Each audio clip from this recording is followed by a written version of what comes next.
रमय है विचार नहीं करौ हट, झूठ स्नेह बढ़ाए। मान मातु कर नाथ बलि, सुरति बिसर जनि जाय। लखन श्री रामचंद्र की जय। यह सोच कर झूठा स्नेह बढ़ाकर मैं हट नहीं करती। बेटा मैं बलैया लेती हूँ, माता का नाता मानकर मेरी सुध भूल ना जाना। देव पितर सब तुम्हारी गोसाई, राखहूँ पलक नयन की नाई। अवधि अम्बो प्रिय परिजन मीना, तुम करुणा कर धर्म धोईना।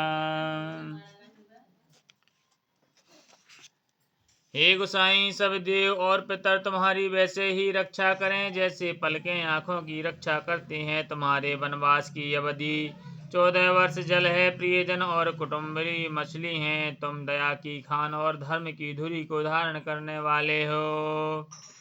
अस विचारे सोई करहु उपाय, सबहि जियत जहि भेंटहु आई। जाहु सुखेन बनहि बलि जाऊं, करि अनाथ जन परिजन गाऊं। ऐसा विचार कर वही उपाय करना जिसमें सबके जीते जी तुम आ मिलो। मैं बलिहारी जाती हूँ, तुमको सेवकों परिवार वालों और नगर भर के अनाथ करके सुखपूर्वक वन को जाओ। सब करे आज सुकृत फल बीता, भयो करालो कालो विपरीता। बहु विधि बिलप चरण लपटानी, परम अभागिन आपहु जानी। आज सबके पुण्यों का फल पूरा हो गया, कठिन काल हमारे विपरीत हो गया। इस प्रकार बहुत विलाप करके और अपने को परम अभागिनी जानकर माता श्री रामचंद्र जी के चरणों में लिपट गईं। दारुण दुसह दाहुर व्यापा, बरनि न जाए बिलाप कलापा। राम उठाए मातु और लाए, कहे मृदु बचन बहुर समुझाई। हृदय में भयानक दुसह संताप छा गया। उस समय के बहुविध विलाप का वर्णन नहीं किया जा सकता। श्री रामचंद्र जी ने माता को उठाकर हृदय से लगा लिया और फिर कोमल वचन कहकर उन्हें समझाया। समाचार तहि समय सुनी, सिय उठी अकुलाय। जाय सासु पद कमल जुग, बांधि बैठ सुर सिरुनाय। लखन श्री रामचंद्र की जय। उसी समय यह समाचार सुनकर सीता जी अकुला उठी और सास के पास जाकर उनके दोनों चरण कमलों की वंदना कर सिर नीचा करके बैठ गईं।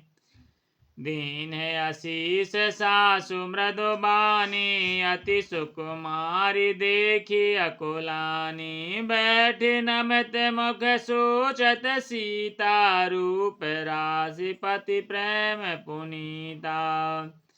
सास ने कोमल वाणी से आशीर्वाद दिया। वे सीता जी को अत्यंत सुकुमारी देखकर व्याकुल हो उठी। रूप की राशि और पति के साथ पवित्र प्रेम करने वाली सीता जी नीचा मुख किए बैठी सोच रहे हैं।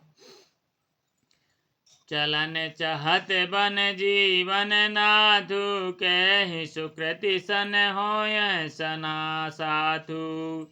की तनु प्राण की केवल प्राणा, विधि कर तब कछु जाय न जाना। जीवन नाथ प्राणनाथ बन को चलना चाहते हैं। देखें किस पुण्यवान से उनका साथ होगा।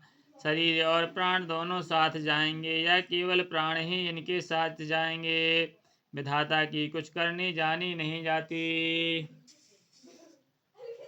चारु चरण नख लेखत धरनी, नूपुर मुखुर मधुर कवि बरनी। मनहु प्रेम बस बिनती करहीं, हमहि सिय पद जन परिहरहीं। सीता जी अपने सुंदर चरणों के नखों से धरती गुरेद रही हैं। ऐसा करते समय नूपुरों का जो मधुर शब्द हो रहा है, कवि उसका इस प्रकार वर्णन करते हैं कि मानो प्रेम के वश होकर नूपुर यही विनती कर रहे हैं कि सीता जी के चरण कभी हमारा त्याग ना करें।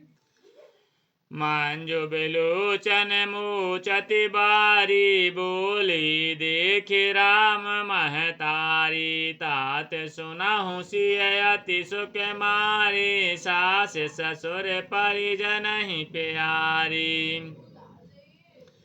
सीता जी सुंदर नेत्रों से जल बहा रही हैं। उनकी यह दशा देखकर श्री रामचंद्र जी की माता कौशल्या जी बोली, हे तात सुनो, सीता अत्यंत ही सुकुमारी है तथा सास ससुर और कुटुंबी सभी की प्यारी है। पिता जनक भूपाल मणि ससुर भानुकुल भान पति रवि कुल कैरव विपिन विधु गुण रूप निधान। लखन श्री रामचंद्र की जय। उमापति